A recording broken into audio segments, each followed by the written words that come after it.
Hey guys, इस lecture में हम रिलेशनशिप का और एक टाइप है जिसे कहते हैं हम रिकर्सिव रिलेशनशिप, उसके बारे में पढ़ेंगे। ये थोड़ा कंफ्यूजिंग टॉपिक है, तो आपको ठीक से ध्यान देके ये देखना होगा लेक्चर, ठीक है। सो जैसे स्टार्टिंग में हमने एग्जांपल लिया था कि ईडियो नाम की आपकी कंपनी है और वो एक छोटी कंपनी थी, राइट। स्टार्टिंग में जब हमने एग्जांपल लिया था तो सोचिए कि वहाँ पे टोटल नंबर ऑफ एम्प्लॉयज़ 10 है, ठीक है। स्टार्टिंग में 10 एम्प्लॉयज़ है और आपकी कंपनी में 3-4 ब्रांचेस थे। एक डेवलपमेंट का था स्टार्टिंग में, फिर एक टेस्टिंग का था, एक मार्केटिंग का था, राइट। एक मार्केटिंग का था। अभी ये 10 जो है, 10 के 10 आपके एम्प्लॉयज़ है और इनमें से कुछ मैनेजर रहेंगे, राइट। हर एक जो ब्रांच है, हर एक जो डिपार्टमेंट है, उसका एक मैनेजर रहेगा, राइट। जैसे हमें एक डेवलपमेंट का एग्जांपल लेके चलते हैं। तो डेवलपमेंट डिपार्टमेंट का एक मैनेजर रहेगा। फिर इस डेवलपमेंट डिपार्टमेंट में बहुत सारे प्रोजेक्ट रह सकते हैं, ये बताया था मैंने। Project 1, project 2, project 3, right. तो हर प्रोजेक्ट का एक मैनेजर रहेगा, right. Project manager, as a project manager suppose employ 1, employ 2 और एम्प्लॉय 3, ये है प्रोजेक्ट मैनेजर, ठीक है। फिर एम्प्लॉय 5 जो है वो है इस पूरे डिपार्टमेंट का मैनेजर। तो इसका मतलब क्या हुआ, और बाकी जो सब है बचे हुए मीन्स एम्प्लॉय 4, एम्प्लॉय 6, 7, 8 और 9 और 10, राइट। ये सब क्या करेंगे, ये सब एम्प्लॉय इन्हें रिपोर्ट करेंगे, राइट। राइट, इन्हें रिपोर्ट करेंगे और ये तीनों किसे रिपोर्ट करेंगे, इसे रिपोर्ट करेंगे E5 को, और E5 को किसे रिपोर्ट करेगा, CEO को रिपोर्ट करेगा, मीन्स कंपनी के मालिक को रिपोर्ट करेगा, राइट। इतना समझ में आया आपको। देखिए फिर से बताता हूँ। आपकी ईडियो नाम की कंपनी थी, उसमें स्टार्टिंग में 3 डिपार्टमेंट रखे थे हमने, डेवलपमेंट, टेस्टिंग और मार्केटिंग का। फिर कंपनी में 10 लोग काम कर रहे थे। फिर मैंने एक एग्जांपल लिया, अगर डेवलपमेंट डिपार्टमेंट में 3 प्रोजेक्ट हो, P1, P2 और P3, और डेवलपमेंट डिपार्टमेंट का मैनेजर जो है वो E5 है, ठीक है। फिर P1 प्रोजेक्ट का मैनेजर है, प्रोजेक्ट मैनेजर E1 है। P2 के लिए प्रोजेक्ट मैनेजर है E2 और P3 के लिए प्रोजेक्ट मैनेजर है E3, और बाकी सब जो बचे हुए हैं वो बस एम्प्लॉय है। बाकी की इन्फॉर्मेशन मैं आपको बाद में बताता हूँ, पर इतना समझ लीजिए कि कौन किसे मैनेज कर रहा है। ये जो है E4, E6, E7, 8, 9 और 10, ये रिपोर्ट करते हैं E1, E2 और E3 को, ठीक है। फिर E1, E2, E3 ये करते हैं E5 को रिपोर्ट। ये समझ में आ रहा है आपको। फिर E5 भी रिपोर्ट किसे करता है, CEO को, बराबर है, कंपनी के CEO को, ठीक है। आई होप आपको इतना समझ में आया होगा। तो हम आगे बढ़ते हैं। अगर नहीं समझ में आया तो प्लीज़ इस वीडियो का रिपीट रिपीट एक बार देख लीजिए। तो अब रिकर्सिव के बारे में थोड़ा कुछ जानते हैं, रिकर्सिव रिलेशनशिप कैसे रहेगा। देखिए अब जैसे हमारे कंपनी में 10 एम्प्लॉयज़ हैं, ठीक है। E1, E2, E3, E4, E5, E6, E7, E8, E9 और E10, और लास्ट में हम एक लिखते हैं CEO कंपनी का, ठीक है। तो ये सब इंक्लूडिंग CEO, ये सब क्या हुए, यहाँ पे के एम्प्लॉय हुए, राइट। एम्प्लॉय हुए ना। तो इनमें से कुछ मैनेजर रहेंगे, जैसे प्रोजेक्ट मैनेजर या फिर डिपार्टमेंट का मैनेजर, जैसे हमने डेवलपमेंट डिपार्टमेंट का लिया था। तो इस तरफ हम सिर्फ मैनेजर्स के रिलेशनशिप देंगे, इस तरफ से मैनेजर्स, ठीक है। और इस तरफ भी हम एक एम्प्लॉय का सेम, इस तरफ भी हम एम्प्लॉय का सेम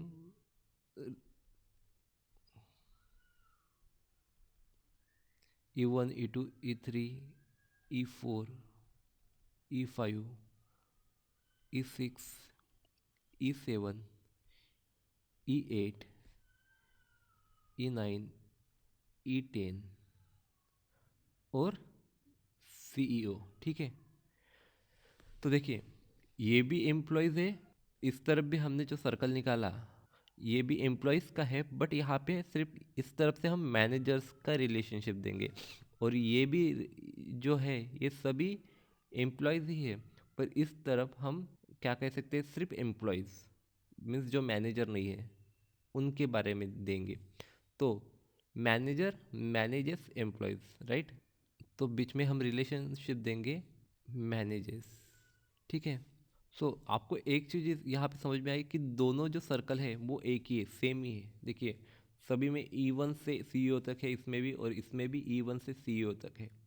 तो अगर आपकी फर्स्ट इंफॉर्मेशन दी हो, कभी भी आपकी एआर डायग्राम और उसके फिर कार्डिनलिटी रेशियो, पार्टिसिपेशन, ये सभी जो इन्फॉर्मेशन दी है उसी पे बनेंगे, राइट। मैंने लास्ट लेक्चर में क्लियर किया था। तो सोचिए अगर आपकी फर्स्ट इन्फॉर्मेशन दी हो कि E1 जो है मैनेजर, वो E2, E3 और E4 को मैनेज करता है। E2 फिर E3 और E4 को मैनेज करता है। ठीक है, अब देखिए E2, E3 और E4 E1 को रिपोर्ट करेंगे। ठीक है, फिर E5 जो है वो मैनेज करता है E1 को, E5 जो है E1 को मैनेज करता है। ठीक है, फिर बाकी रहा E2। अगर मैं कहता हूँ कि E2 जो है E6 को मैनेज करता है और E7 को मैनेज करता है। ठीक है, फिर E4 जो है वो मैनेज करता है E8, E9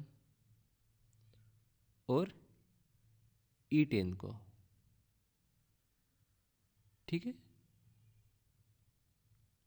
ठीक है, अब सीईओ को कौन मैनेज करेगा, कोई मैनेज नहीं करेगा, सीईओ तो खुद ही बॉस है।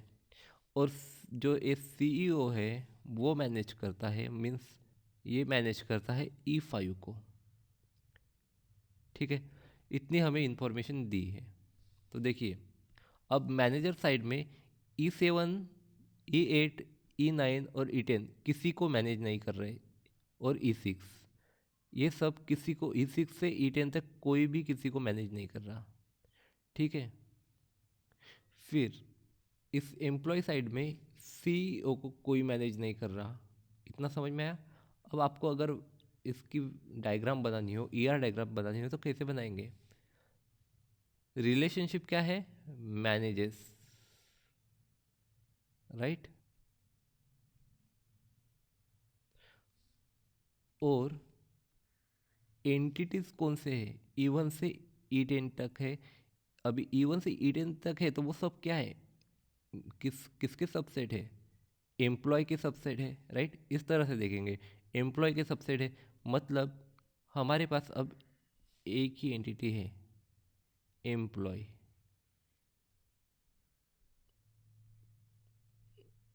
राइट, और इसे हम जोड़ लेते हैं दोनों तरफ से। इतना समझ में आ रहा है क्या। अभी आप सोच सकते हैं कि पिछले लेक्चर्स में फिर हमने एक ही डायग्राम क्यों नहीं निकाली, एक ही एंटिटी क्यों नहीं ली। तो अलग अलग हमने डायग्राम निकाली, यहाँ पे हमने अलग अलग डायग्राम निकाली और एक ही एंटिटी थी। और पिछले बाकी के जो रिलेशनशिप मैंने बताए, मेनी टू वन, फिर मेनी टू मेनी या फिर वन टू वन, उसमें हमने दो अलग अलग एंटिटीज़ क्यों निकाले। जब जब ईआर डायग्राम निकाली, ईआर डायग्राम ने हमने अलग अलग एंटिटीज़ क्यों निकाले, तो उसका आंसर ये है कि वहाँ पे आप देखेंगे E1, E2, E3, E4 अगर इस साइड में आ रहे हैं तो फिर इस साइड में E1, E2, E3, E4 नहीं आएंगे। दूसरे साइड में कुछ बाकी के एंटिटीज आएंगे, ऐसा था। पर इस डायग्राम में देखिए E1 से CEO तक जो एंटिटीज इस तरफ है वही एंटिटी दूसरी साइड में भी है, इसीलिए हमने एक ही डायग्राम निकाली, मतलब एक ही एंटिटी ली। ठीक है, इतना समझ में आया? आई होप आपको इतना समझ में आया होगा। अगर नहीं आया हो तो आप बाकी के जो रिलेशनशिप के लेक्चर थे उनके डायग्राम को और इस डायग्राम को कंपेयर कर लीजिएगा। आपको एक डिफरेंस नज़र आएगा कि इस तरफ जो एंटिटीज लिए है वो दूसरी तरफ एंटिटीज नहीं रहेंगे, पर इस डायग्राम में जो सब एंटिटीज इस तरफ है वही सब दूसरी तरफ भी है, इसलिए हमने एक ही एंटिटी निकाली, बट है वो अलग अलग। ठीक है, दो। अभी देखिए, रिलेशनशिप हमेशा दो या दो से ज़्यादा लोगों में होगा, बराबर है? इतना तो समझ में आ रहा है। तो हमारी डिग्री क्या होगी? देखिए, डिग्री का क्या है, क्या होता है कि हर रिलेशनशिप में कितने एंटिटीज पार्टिसिपेट कर रहे हैं। तो जब हमें जो डिग्री है देखनी होती है, डिग्री बनानी होती है, तो आपको ये सब सेट जो ये सब एंटिटीज है उन्हें देख के बनाना है, राइट? तो एक रिलेशन एक रिलेशन में कितने लोग पार्टिसिपेट है, कितने एंटिटीज पार्टिसिपेट है, देखो दो है। हर रिलेशन में दो एंटिटीज पार्टिसिपेट है। किसी भी रिलेशन को देखिए, हर रिलेशन में दो एंटिटीज पार्टिसिपेट है, राइट? सो इसका मतलब हमारी डिग्री हुई 2। यहाँ पे आपको कंफ्यूज नहीं होना है कि आपको यहाँ पे इस डायग्राम में दिख रहा है कि एक ही जो एंटिटी दी हुई है, ऐसा नहीं है। ये तो हमने एक ही इसमें डायग्राम इसलिए निकाली क्योंकि हमारे जो सब एंटिटी थे, राइट, वो सब सेम थे इसलिए। बट रिलेशन तो हमेशा रिलेशन आप अगर आप नॉर्मल ज़िंदगी में भी देखें तो हमेशा रिलेशन दो लोगों के बीच में होता है, एक ही आदमी के बीच में कैसे रिलेशन रहेगा, राइट? तो उसी तरह से डिग्री यहाँ पे 2 रहेगी। ठीक है, चलिए फिर कार्डिनलिटी रेशो देखते हैं। अब कार्डिनलिटी रेशो क्या रहेगा? कार्डिनलिटी रेशो का मतलब क्या होता है? मैक्सिमम। ठीक है, मैक्सिमम एक एंटिटी मैक्सिमम कितने रिलेशन में रह सकता है। तो ये जो एम्प्लॉय मैनेजर्स है इसमें मैक्सिमम कितने रिलेशनशिप में है, कितने एन नंबर ऑफ रिलेशनशिप में हो सकता है, राइट? एक से ज़्यादा कितने भी रिलेशनशिप में रह सकता है। इसका मतलब कार्डिनलिटी रेशियो क्या हुआ? एम्प्लॉय मैनेजर का यन हुआ, और मिनिमम मीन्स पार्टिसिपेशन कितना हुआ? पार्टिसिपेशन 0 है। देखिए, पार्टिसिपेशन का मतलब क्या है? मिनिमम कितने रिलेशनशिप में वो पार्टिसिपेट कर रहा है। तो मिनिमम कितने रिलेशनशिप में पार्टिसिपेट कर रहा है? 0, बराबर है। सो पार्टिसिपेशन कितना होगा? 0 होगा। ये किसका हो गया? Employ manager, right? फिर सिर्फ एम्प्लॉय जो है एज अ वर्कर, उनका क्या है? मैक्सिमम कितना है? 1 है, क्योंकि वो सिर्फ हर एक एम्प्लॉय ज़्यादा से ज़्यादा बस एक ही को क्या कर रहे हैं? रिपोर्ट कर रहे हैं, ज़्यादा से ज़्यादा एक को रिपोर्ट कर रहे हैं, राइट? सो इसका मतलब 1 हुआ कार्डिनलिटी रेशो, क्योंकि ज़्यादा, देखिए, ज़्यादा से ज़्यादा एक ही को रिपोर्ट कर रहे हैं, तो ये क्या हुआ? कार्डिनलिटी रेशो 1 हुआ। और फिर पार्टिसिपेशन, पार्टिसिपेशन कितना है? Participation means minimum.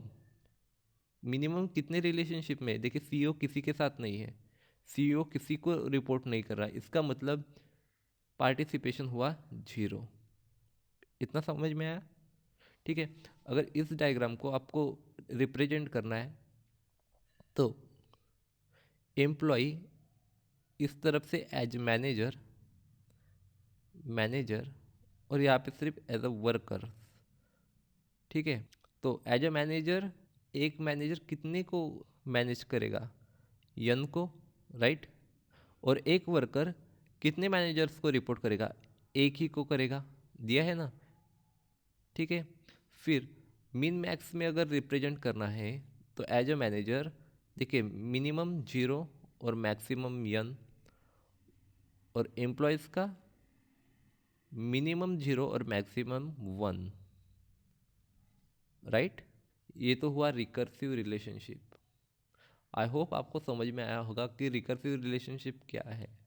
ये जो एम्प्लॉय नाम का हमने एंटिटी लिया है, दोनों तरफ सेम एंटिटी है, और सबके सब जो एंटिटी है, यहाँ पे जो सब एंटिटीज़ है वो सेम है, दूसरे साइड की तरफ से भी वही एंटिटीज़ है, राइट। इसीलिए इस टाइप के रिलेशनशिप को हम बोलते हैं रिकर्सिव रिलेशनशिप। ठीक है, चलिए।